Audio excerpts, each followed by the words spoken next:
الدفاع الحسن كيسجل بدايه موفقه، ولكن شفنا شوطين مختلفين بالنسبه لفريق الدفاع الحسن، ولو ان النتيجه هي كتبقى مهمه، مي كان الاداء في بعض الفترات خصوصا في الشوط الثاني.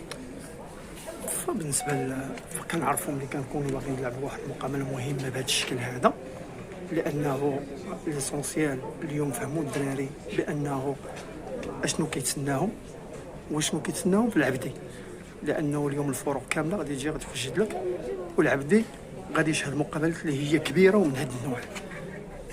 واليوم انا خرجت بواحد الخلاصه، انه اليوم عندي لاعبين اللي يقدروا يسيروا معايا حتى لاخر دوره ان شاء الله، لانه مقابلات كتختلف، تقدر يكون عندك الاداء ولكن خصك تعرف كيفاش تدي 3 بوان اللي كيكون عندك ماتشات من هذا النوع، وهذوما اللي غادي ندوزو وهذوما اللي نعيشوهم. بالنسبه لي انا كل ماتش كيعطيني واحد الايقاع، وكل ماتش كيعطيني واحد الكومبورتمون، وهذا هو اللي بالنسبه لي مهم، لانه القسم الوطني الثاني ما ساهلش على فرقه كبيره بحال الدفاع الحسني انها تلعب فيه وغادي تمحن فيه، وكان غادي نشوف مقابلات قوى من هذه، وما علينا الا نكونوا موجودين. لا اليوم عجبتني العقليه ديال اللاعبين كيفاش خداو المقابله، كيفاش ما انهزموش ذهنيا، هم امنين انهم غادي يديو المقابله. كانت الفيكاسيتي طالعه، ضيعنا مجموعه ديال الفرص كان ممكن اننا نسجلوا اكثر، وهذا هو اهم شيء. كنظن انه التوازن كيبقى شي حاجه اللي هي كبيره، يمكن تربح ماتشات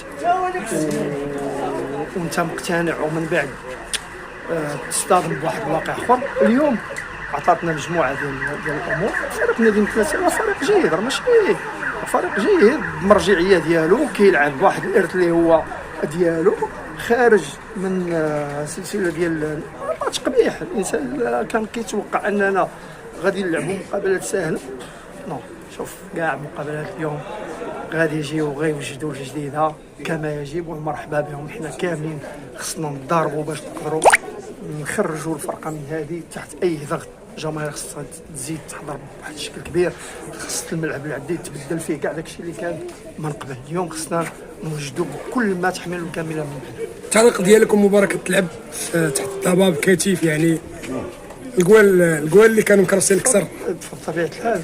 كاين بعض اللعيبه شويه الرؤيه ديالهم بعض الخطرات خانتهم، لكن بالنسبه لي هذا هو الملعب العبدي فيه ضفافه ديما هذه جديده. هذا هو.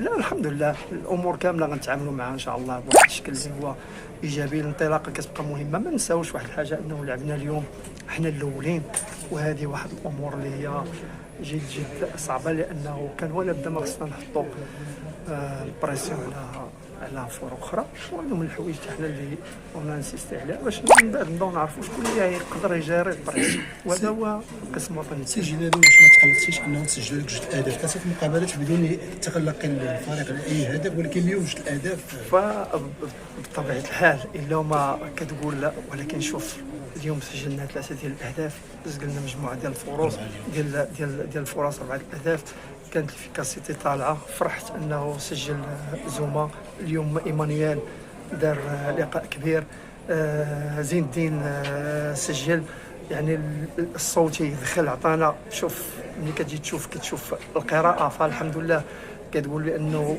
البلون اللي حطيتي باش غادي تلعب وباش غتسالي. ما نساوش بانه حنا راه لعبنا ما ضيعنا وقت، بقينا واقفين كنحاول ما امكن ان نجروا الامور بنفوسنا. واخا هكاك راه كنتحكموا، ما تحكمناش في الايقاع لكن تحكمنا في النظام، وهذا هو اهم شيء في القسم الوطني الثاني.